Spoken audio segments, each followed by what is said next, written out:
tonight's big stories. The Maharlika bill is on its way to President Marcos's desk for signing. But up until now, concerns about possible loopholes and mismanagement are still being thrown. Is the measure truly airtight? The giant Philippine map in the Teodoro Valencia Circle in Rizal Park is seemingly gone after undergoing rehabilitation and improvement.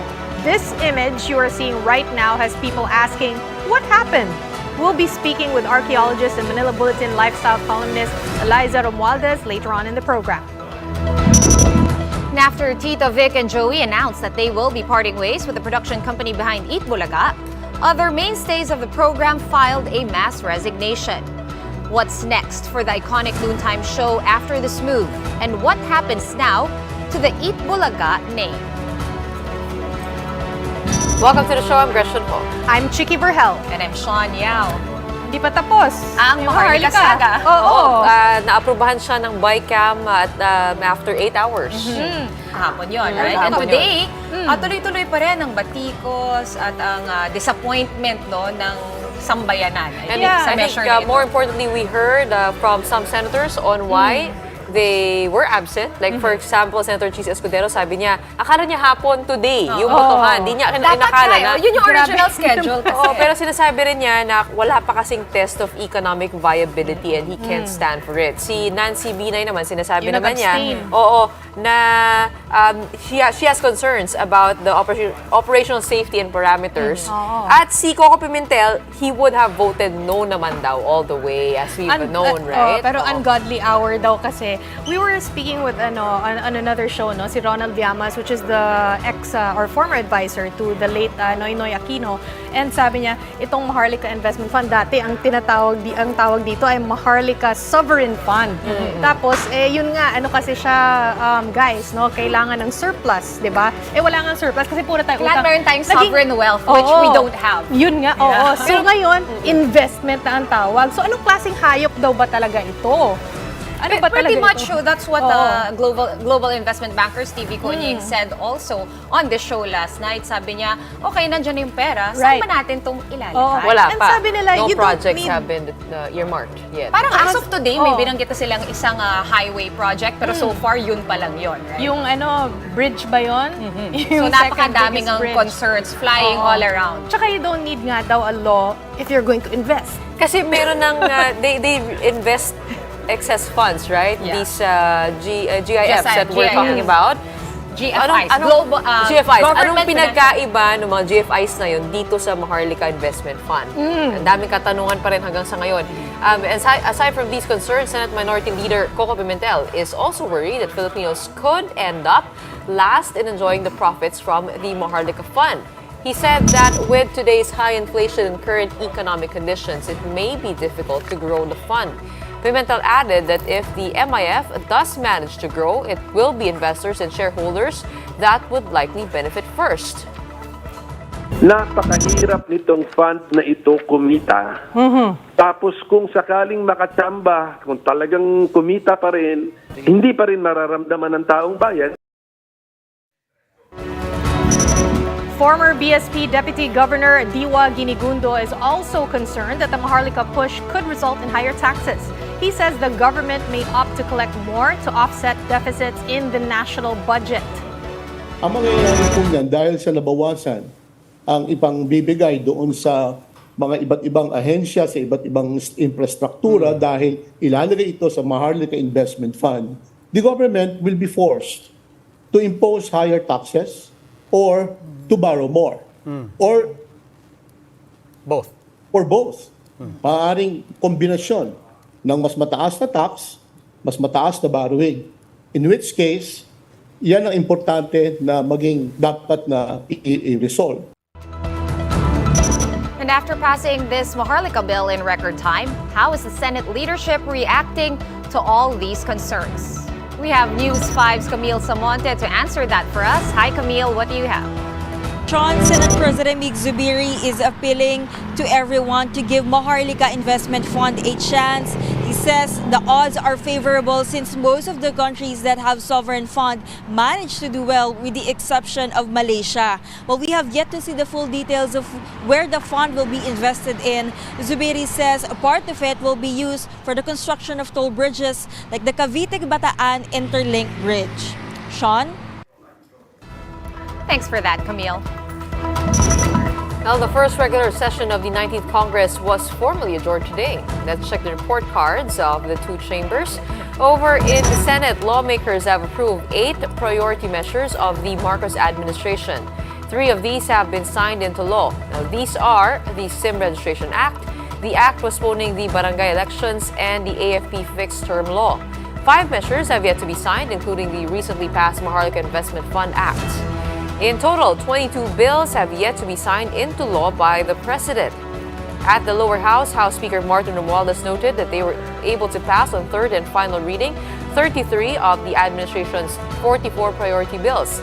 These include the establishment of the Virology Institute of the Philippines and the E-Governance Act. Priority bills awaiting signature now include yung condonation of unpaid amortization and interest of loans of agrarian reform beneficiaries. Medyo marami-rami. Marami-rami yun. And that's good news. Sana yun na lang yung pinabilis nila. Oo nga eh. Tama. Libre naman mangarap, di ba? Meron din yung Regional Specialty Centers Act. Siyempre, sinabi nga natin yung Maharlika Investment Fund Act. Bigla kumila yung boses mo. Actually, kasi talagang nakakabilib. Nakakabilib na. Kaya naman wala. Pwede naman ganun. Okay, sana yung budget, di ba? Kasi talagang understandable, which it happened already. Pero the Maharlika Investment Fund, ang dami pang tanong, questionable. What did President Marcos have to say about the Congress's performance? Let's hear it from Marian Enriquez.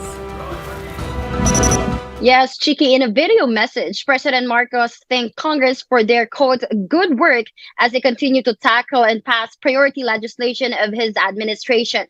Marcos says measures tackled and passed by the Congress are important in the administration's bid to create a better life for Filipinos. Marcos also reminded the House to remain united.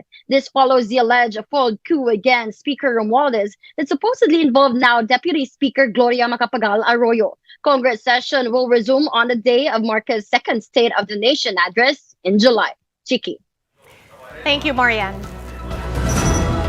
Right, break muna tayo. But right after that, the iconic 3D map of the Philippines over at the Rizal Park now looks like this. Now, questions are being raised if the work on site went through the proper channels. The details on that when we return. Keep it here on One News.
You're also watching the big story here on One News. Well, have you guys been to the Rizal Park lately? Kailan yung huling beses ninyo? Okay, in fairness to me, nung COVID lockdown, nag-tour ako ng Manila, tinur ko yung bata kong kapatid para noon makita niya. Ito na nga, di ba? Pagka dumadaan ka kasi doon, talagang matutuwa ka walking through the Philippine map. Kasi parang feeling mo, nag-travel ka rin sa Pilipinas. Actually. Although parang medyo napapansin mo na luma na siya. Luma na. And okay lang naman kung i-repair nila. Pero bakit Pero nga ba natin ito? ang tanong kung anong klaseng repairs yan. If you're wondering why we're talking about this, well, just recently, a photo of the relief map of the Philippines at Rizal Park was taken, and well, the map seems to be gone. What you're seeing now is what is left of the giant relief map at Rizal Park. According to a government post, the iconic map had undergone rehabilitation and improvement last April 13. The map, designed by sculptor Jose Mendoza, was built during the time of former President Ferdinand Marcos Sr. Here's a side-by-side photo. Oh, yun. Oo. Pero yun nga mukhang swimming pool yung blue. Oo nga Well, mukha siyang yung kakatingin natin ng bagyo. Mukhang ganun, di ba? Yung map nung pag-asa. But, girls, is removal of the map really allowed? Well, according to Presidential Act 11333, this gives the National Museum of the Philippines the east end of Rizal Park to create a master plan and build. However, it apparently does not exempt the National Museum from adhering to Republic Act 10066, which prevents any modification, destruction of sites without the clearance from the NCCA or the National Commission for Culture and the Arts. All right, let's get to the bottom of this matter. We have archaeologist and Manila Bulletin lifestyle columnist Eliza Romualdez joining us tonight. Good evening, Eliza. Welcome to The Big Story. Eliza, you were one of the first people to bring to our attention what happened to this map. Have you found out exactly where it is right now? What happened to the map? I know that nga, but first, thank you, Gretchen, Sean, and Chicky, for having me on your show and giving me this opportunity to sort of share my experience of finding out, about the state of this iconic map, 3D map. Like yourselves, I don't know, medyo kasi I grew up every Sundays. We'd spend Sunday picnics, watching the sunset. And then since my dad was a pilot, I would retrace our flight paths using that. So magaling siyang teaching tool and teaching aid. And, given na nasa National Museum complex siya, pwede din siyang parang teaching aid at nasaan yung mga location ng mga artifacts, di ba? Both marine and terrestrial. So parang nakakahinayang, pero by accident, I found out about it. Nag-walking tour ako given by the Renacimiento Manila. No? Tapos may narinig ko, the tour guide, Diego Torres, was saying, may mga, it's in rubble na daw. Tapos all that. I go, rubble? What rubble? He said, yeah, they sort of demolished it. I go, no, I can't.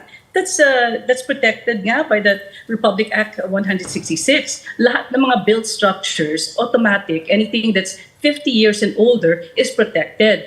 Now, what happens if, kunyari, kailangan mo ng building permit? If you touch it, you have to go to the Public Works. Now, meron na silang agreement with the NCCA. Every time someone applies for a permit, titingnan yan, matanda na pala to, 50 years. So meron pang added requirements, na dapat mabigay, like clearance and all this. So even just the lay people, just the regular people who live in old homes will have to go through that. So yung nakita ko na nga to na National Museum pang gumawa, medyo na-shock nga ako. I had heard about the plans to build a museum on top of this and plans also to do away with the map. Pero sabi ko, okay, since medyo may kalakihan yung budget, meron pa akong time because I heard about this plan right after the inauguration of PBBM. So sabi ko, may time pa yan, tapos hindi yan gagalawin dahil nga may Republic Act 166 nga to protect it. So when I saw it that Tuesday, tinawagan ko na yung NCCA. Sabi ko, anong nangyari? So sabi niya, hindi, lang yan, what do you call this, rehabilitation. I don't think it's a rehabilitation. In fact, I had to ask my architect friend, pakita mo nga, baka naman, it's just my imagination, but is this a rehab? And then the rehabilitation, sabi niya, no, that's total destruction. So I started asking. I was trained by National Museum personnel. They were my teachers and, meron line of inquiry yan tapos meron din yung systems in place, no? So, this training kicked in and I asked the questions and apparently, although nga, as you mentioned in your news report, yung Presidential Decree 11333 that gave this parcel of land to the National Museum, they can do the master planning and they can build, but they cannot touch also, they're still subject to that 50-year-older rule. You cannot demolish or modify without the NCCA giving approval. So tinanong ko yung NCCA, meron ba sila, nag-file ba sila? Kasi kailangan sila mag-file ng petition to lift the presumption na significant itong site na ito. Sabi ng NCCA, wala naman. Kasi pag nangyari yon, pag nag-file sila, what will happen is they get that petition and then they will tell the public, oh, this place is going to be demolished, the public is invited to come in and then voice your opposition. That never happened. Okay? So, pati yung NCCA, nagtataka din. Even last night, even as early as last night, late as last night, I spoke to the incoming NCCA director, si Ino Manalo, tapos parang kala din niya rehab because I gave him a heads up. I said, Ino, I'm writing an article about what happened to the Rizal map, to the relief map. So sabi niya, yes, it's under rehab. And ako, the beautiful map, sabi niya ganyan. So I chuckled. I said, I don't think it's beautiful anymore. And Miss it's Eliza, rehab. kanina po nabanggit nyo, matagal nyo na naririnig yung mga plans to, rehab, to change whatever is there. What exactly did you hear were the plans for this place? And what did you see when you went there? Oo, museum. Eh, may iba naman parcels of land yan di ba? So, in between the east end, you have the Natural History Museum, and then across it is the Old Finance Building, which is now the Anthropology Museum. And then there are 3 empty parcels of land, and then the middle one is where you have this map located. So, regardless, protektado dapat yan. And then there should have been, processes that would allow stakeholders to come in and fight for the continued existence of the what do you call this, the site, or at least naman provide adaptive reuse suggestions, which a lot of museums and a lot of archaeological sites and heritage sites around the world have implemented. So ganito lang naman yan. It's a very civilized asking questions and waiting for the response. So yun na lang yung hinihintay talaga natin. Pero ang parang bigla lang is that it was the National Museum who instigated this, the very institution that heritage advocates actually expect to be on their side. And the training that we receive when in terms of like asking these questions are geared to be asked to real estate developers and commercial developers, not a government cultural agency like the National Museum. Well, Eliza, we're glad to hear your thoughts. Thank you for bringing this up because we have on the line also National Museum Director General Jeremy Barnes to clear that on the show tonight. Good evening. Hi, Jeremy. Hi, Eliza. Okay, Jeremy, tell us all about the process for this rehabilitation. Did it really, was it properly declared that you were going to do this? What exactly did you ask for permission for? What was the process before you started? All right. Well, first of all, thank you very much to you, Gretchen, and to Sean and Chicky for having me on the show. I'm very happy to come on to clarify matters. Yeah, I'm aware of Eliza's concern. I saw the same posts and footage that you aired just earlier. And I wanted to assure that, what's happening is really a long-planned, comprehensive National Museum project that's been undertaken since the passage of Republic Act 11333, the National Museum of the Philippines Act, in 2019. And work started on the planning for the complex that's mandated in that law, so that's really a responsibility we have to carry out. Work started on that in 2020. At the time we embarked on this project, so it's not like it's just happening now. Continual demolition and improving and clearing of the entire, what we call the eastern section of Rizal Park, the whole block under the National Museum, has been ongoing since 2020. And that's never been something hidden from the public. People can see what has been happening. At the time, there's all these references to the NCCA as being the regulatory authority. At the time, the National Museum itself was the regulatory authority.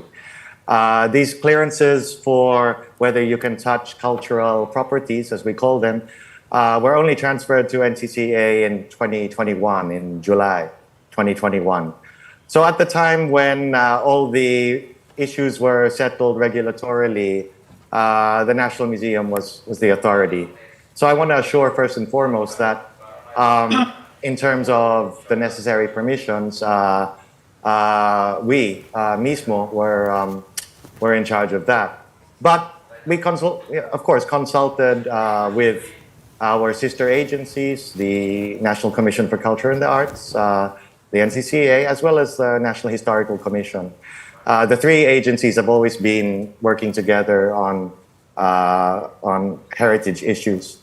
And in this case, in the case of the relief map, it was determined at the time that it wasn't covered by the heritage law.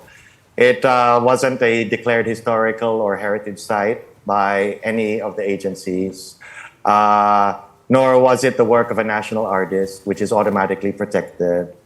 It did not have one of those historical markers, and nor was it part of a historical site. So if you want to be technical about it... I'd like to interject, Jeremy. I did speak to the NCCA, and the thing is, as soon as you gave away your rights to do the policing and all that, and the parcel of land was handed down to you, you were now subject to the law. Yeah, absolutely. Absolutely. I was trying to make the point that when the project began... but the demolition of the site, we have aerial photos of them. And April this year, you had only started demolishing the Palawan area. Okay, so first, even to touch it, you should have already filed that petition to lift the presumption of significance, and and you should have also opened it up to the public. And you already knew that I was a bit concerned about it, and I would have fought and given you all the data as to why we should have saved it, or at least, applied some adaptive reuse. Right, Jeremy, let me just interject. I think the bottom line here, everyone wants to know, is whether we will be seeing this relief map again. We did see the photos, and it looks like they kind of tore apart and demolished into chunks. The concrete parts or the stone parts, will it be changed into something similar, or will a building really go up on where this map used to stand? Yes, thanks for the question. So yeah, it's clear that what's happening is really the removal of the relief map. And there are various reasons for that I can go into if you like. But yeah, what you're seeing is definitely a demolition and removal of the relief map to pave the way for the preparation of the site for the proposed new exhibition building. Now, because we ourselves have lived with the relief map for 40 years, we really cherish what it symbolizes. The relief map, of course, is a depiction of our country, of our homeland. It's a beautiful, in all its beautiful shape as an archipelago. And so surely that's a icon that we want to retain as part of the museum complex. And as part of the new development that we'll be seeing over the next years, it is really proposed to incorporate an updated, more appealing, effective relief map, or not necessarily relief map, but a map in the new development. Nice, better looking, dismal state. I mean, these are all adjectives that you apply to all of the endangered historical, structures in the metropolis, not the metropolis, the entire country. Now, if it was open to discourse, as archaeologists, we think trash in the past is now treasure. So, dismal state is really a relative term, especially you're talking to heritage advocates, archaeologists, and all of these academics. It's a completely different meaning. When some people like looking inside the exhibit and enjoying it, we're actually behind the scenes. We get really dirty So sayang, it was a really great opportunity, even for the National Museum, to showcase perhaps how adaptive reuse could have been applied. And there's so much more. Like you have castles that are completely in disrepair, and we could have just saved at least or done. Eliza, Jeremy. But anyways, thank you, Jeremy. I love you. Thank you. No, I'm glad that we got to open this discussion, the communication lines between the both of you. I'm sure this will not be the end of that. We do hope for the best resolution to all of this. Thank you so much for your time today, archaeologist Eliza Romualdez and Jeremy Barnes, Director General of the National Museum of the Philippines, for joining us tonight. All right, now we move on to the weather. That was hot. It was. Well, this one is likely a little bit cooler than that. Betty has already weakened into a severe tropical storm today, and it finally exited the Philippine area of responsibility this afternoon. Pagasa says that Betty was last spotted some 685 kilometers northeast of Itbayat, Batanes, outside of the PAR. But this does not mean that we will no longer be experiencing rains in the next 24 hours. Pagasa says the southwest monsoon has now become the dominant system that will bring rains to the country. The habagat is currently affecting some areas including La Union, Benguet, Occidental Mindoro, Romblon, Aklan, Antique, and Palawan. After this break, former President Rodrigo Duterte is still not keen on being the country's drug czar, reiterating that addressing the drug problem in the country is a matter of leadership. We'll discuss this further when the big story returns. Keep it here on One News.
You're also watching The Big Story here on One News. What else do we have tonight, girls? Eto na, Gretchen, Sean. Ayaw talaga. Nino. Ni, former President Rodrigo Duterte. He once again rejected calls for him to be the drug czar of the Marcos administration. So the former president said that it doesn't seem right since there is a duly elected president and that is now President Bongbong Marcos' job to enforce the law and solve crimes. Calls for Duterte to be the drug czar came from Senators Bato de la Rosa and Bongo as they believe that drug syndicates could be reduced under his watch. For his part, Police Chief Benjamin Acorda Jr. said he would support the move. Hindi naman pala kasi si President Marcos yung nag-invite sa kanya at nag-call for him to be the drug czar. So medyo nakakahiya naman. Tsaka medyo weird kasi magkaiba yung approach nila Yun sa na nga drug war, di ba? Kaya nga, mag-iisip ka kung ano ba talaga yung pag-imbita na yun eh. Oo. Ano ba yun? Parang nasabi Sino lang, nag-imbita? lang. At sino? Oo. Meron pa tayong hahanapin. Another problem for tonight. Well, one for all for one. The hosts of Eat Bulaga stayed true to their famous tagline as they filed a mass resignation from Tape Incorporated. The resignation letter flashed on your screens was signed by hosts Paolo Ballesteros, Jose Manalo, Wally Bayola, Maine Mendoza, Riza May Dizon, Ryan Agoncillo, and Alan Kay. In the letter, the 7 hosts said that their decision came after what happened yesterday on a noontime show. It also said that their resignation took effect on May 31 yesterday, just soon after Tito, Vic, and Joey announced that they are leaving Tape Incorporated. In response, Tape Incorporated released a statement saying that although they are saddened by the latest development, the host's decision to leave the production company is not the end of the world. Tape Incorporated assured their viewers that Eat Bulaga will bring better quote, 1,000 isang tuwa to their viewers mula Apari hanggang Hulo at sa buong mundo. Famous catchphrases used in the program. Speaking to 1PH Julius and Tintin, Tito Soto says he found the statement funny as tape used the same phrases that the host created for the show. He also confirmed that the hosts have filed a trademark application for the show back in February. Soto says tape could continue to use the Eat Bulaga name pending the Intellectual Property Office's decision on their application.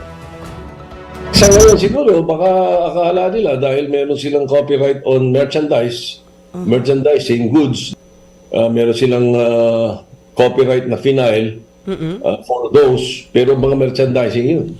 Kami nakafile sa Section 41, which is entertainment services.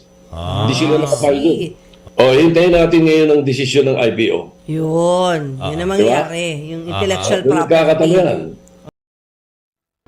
Sinasabi ni Senator Tito Soto, no? Pag ikaw mag-a-apply, talagang may various uses yan. May merchandise, ito entertainment. So, kung ano yung mas app, swak yun doon. Kaya yun yung siguro sinasabi niya. Pero ano lesson dito? 44 years na yung Eat Bulaga. Kahit ikaw pa nag-isip ng konsepto, i-register mo. I-register nyo agad. Sabi nga nung dating head ng IPOPH, alam nyo, mas mura na i-register siya kasi mura lang yung fee actually. Kaysa yung haharapin mong possible legal battle. Right. Yeah, but you will never know, right? You never I mean, know. even if you're at peace today. And even if you are Eat Bulaga, so hindi pa tapos yung storya na yan, rest assured. Pero ito na, malapit na matapos yung programa. Before we go, here is the big picture for tonight. What is it?